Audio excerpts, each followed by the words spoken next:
There's a lot of great action games from recent and distant history that deserve a sequel, so without wasting any of your time with a long-winded intro, let's just get into it. Before we go ahead, please consider subscribing to our channel. We upload new videos every single day, and your support really helps us out. With that out of the way, let's start. Enslaved Odyssey to the West. Enslaved was, by all reasonable measures, a great action-adventure title from the super talented folks over at Ninja Theory. Fresh off the heels of the excellent Heavenly Sword, which frankly also deserves a sequel, Ninja Theory partnered up with Bandai Namco to release one of their most ambitious games to date with Enslaved Odyssey to the West. The acting talent of Andy Serkis and Lindsay Shaw did an absolute great job of selling the characters Monkey and Trip with a surprising amount of natural chemistry between the two. The odd couple format has certainly been done better since, but Enslaved's story still holds up surprisingly well against most modern games in terms of its delivery. Monkey's frantic combat and his stealthy collaborations with Trip served as great gameplay mechanics that kept things interesting, and it would be nice to see what a sequel could bring if Ninja Theory, or perhaps another developer under Namco, could take a crack at it. Loaded. One of the entries of this list I don't expect many to remember is Loaded.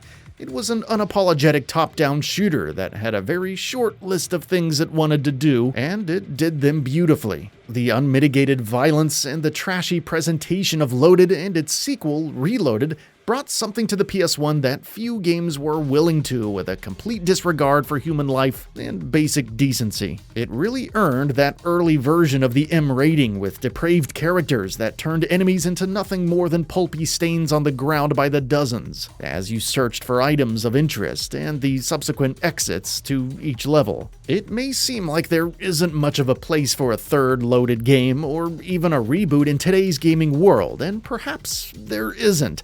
But the series deserves a sequel nonetheless. The craven mindset that created these two abominations back in the 90s would be a bloody breath of fresh air among the derivative, overly sanitized tone many of today's games exude. Onimusha: Dawn of Dreams. Onimusha: Dawn of Dreams came around right when it needed to, when the Onimusha format was starting to get a bit stale and gamers' sensibilities were moving on to more free-flowing action-adventure games with bigger worlds and more sprawling stories.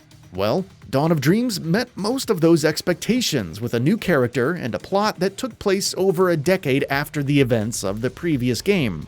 This kept it in the same Sengoku era that the previous games had, but also set it apart from them enough to let it exist on its own a little bit. Thanks to the improved camera, expanded combat, and excellent late PS2 graphics, Dawn of Dreams is often regarded as the best game in the series by many, and a follow-up to it specifically would be an interesting take for the series.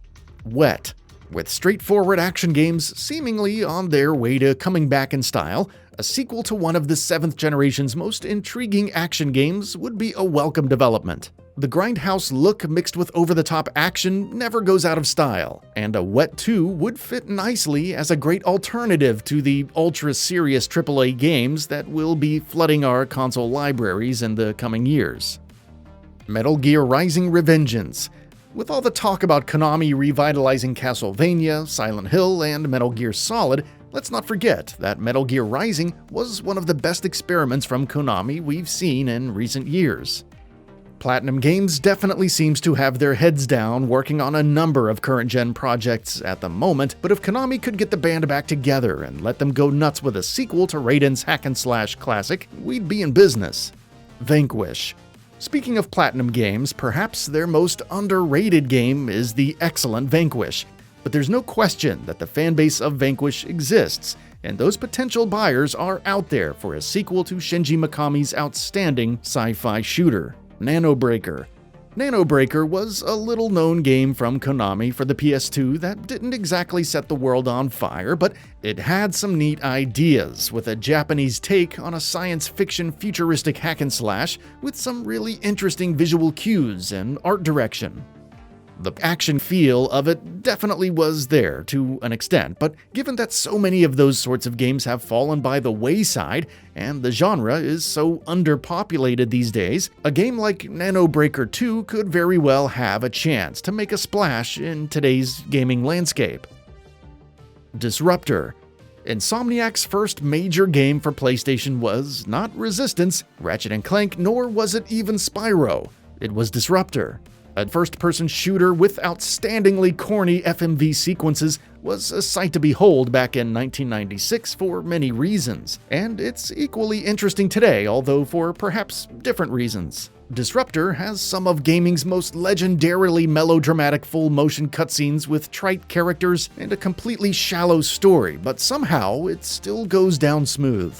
The gameplay is great, and makes it one of the best games of its type from that era. Surely Insomniac now has their hands full of Spider-Man and Ratchet & Clank, and if they were to dip into older IP, they would probably go with Resistance before Disruptor for myriad reasons. But that doesn't mean Disruptor deserves a sequel any less. And now that Insomniac is officially part of the PlayStation first-party family, we are better positioned for a sequel to Disruptor than probably ever before. Up the production value and revamp the gameplay, and you'd have something really interesting on your hands there, Sony. Mortal Kombat Shaolin Monks.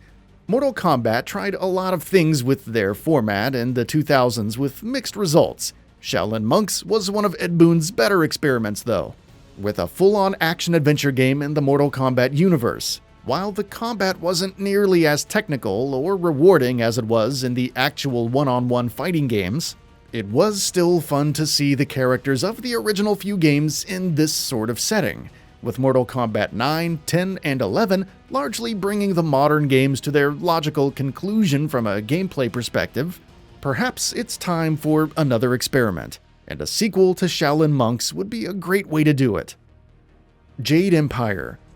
Jade Empire is perhaps the game that deserves a sequel more than anything else on this list. It was one of BioWare's best games, and now looks even better compared to their recent performance. The melding of Chinese history and mythology with deep RPG mechanics worked really well, and would certainly stand out today if a sequel were to be released.